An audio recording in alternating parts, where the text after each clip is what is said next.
Assalamualaikum warahmatullahi wabarakatuh. Perkenalkan, nama saya Meriska Indah Maris Pramesti dan rekan saya. Leni Tri Lestari. Di sini kami akan membahas salah satu filsuf terkemuka di dunia, yakni Hans Morgenthau, dan kami juga akan membahas salah satu gagasan beliau. Yang pertama akan dipresentasikan oleh rekan saya. Baik, di sini saya akan sedikit mempresentasikan profil dari filsuf Hans Morgenthau. Hans Morgenthau ia adalah seorang politik ternama pada abad ke-20. Hans lahir pada tanggal 17 Februari tahun 1904. Ia lahir dari keluarga Yahudi Askenazi di Coburg, Jerman. Sekolah di Casimiranum, dan setelah itu ia melanjutkan pendidikannya di beberapa universitas di Berlin, Frankfurt, dan Munich. Lalu ia melanjutkan pendidikan pasca sarjananya di Graduate Institute of International and Development Studies, Geneva, Swiss.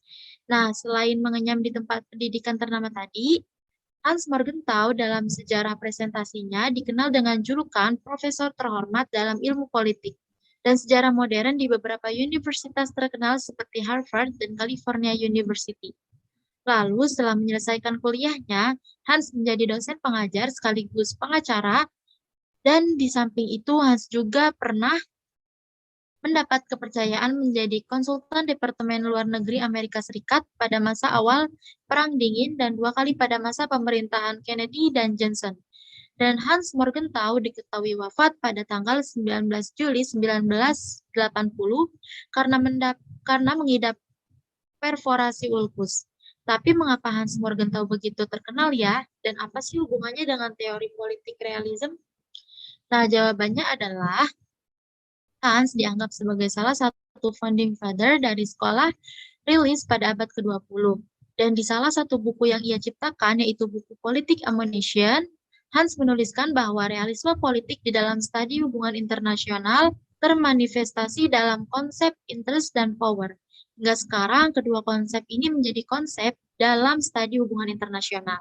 Selain itu, Hans Morgenthau juga mengajukan teorinya berdasarkan 6 prinsip yang kemudian dikenal dengan Six Principles of Political Realism, yang dimana isi dari prinsip tersebut adalah pandangannya terhadap politik pada hubungan internasional. Berikut isi dari ke-6 prinsipnya.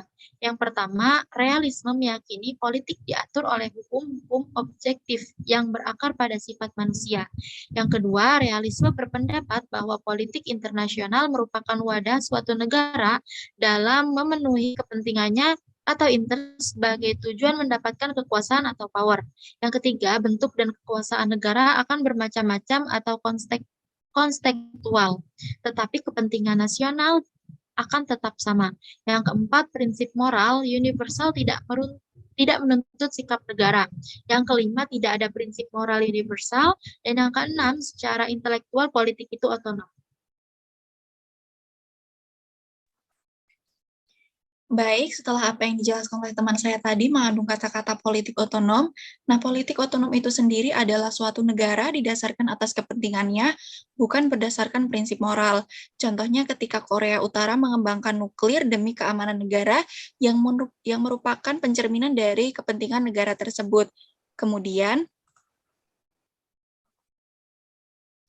jika gagasannya seperti itu, apakah ada kritiknya? Tentu saja ada. Secara garis besar dibagi menjadi 3 kritik yang dilontarkan terhadap realisme politik, khususnya Morgenthau. Kritik pertama datang dari kaum idealis yang menuding bahwa realisme mengagung-agungkan kekuasaan dan mengesampingkan pertimbangan moral. Kritik lain menyoal tindakan manusia yang didorong oleh banyak motivasi, bukan hanya oleh kepentingan. Dan kritik ketiga datang dari kaum saintifik yang diarahkan pada soal metodologi. Kemudian, pandangan terhadap realisme. Faktor-faktor ini berkontribusi pada paradigma hubungan internasional yang berbasis konflik, di mana para aktor utamanya adalah negara, kekuasaan, dan keamanan yang menjadi isu pembahasan paling utama, dan hanya ada sedikit tempat untuk moralitas. Realisme berasumsi bahwa pada intinya tidak terdapat keharmonisan kepentingan di antara negara-negara karena di antara mereka ada perbedaan komposisi kapabilitas atau power. Dapat dibuktikan dengan peperangan sebagai penyelesaian konflik.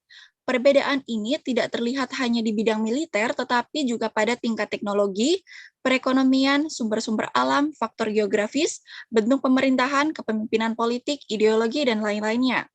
Dengan demikian, kaum realis beranggapan bahwa prinsip-prinsip moral tidak dapat menjadi acuan tindakan politik karena seorang negarawan yang bertindak secara rasional atas nama kepentingan negara jelas mewakili standar tingkah laku yang berbeda dari standar perilaku individual. Sekian presentasi dari kami. Apabila ada lebihnya mohon diterima dan apabila ada kekurangan mohon dimaafkan. Terima kasih atas perhatiannya. Wassalamualaikum warahmatullahi wabarakatuh.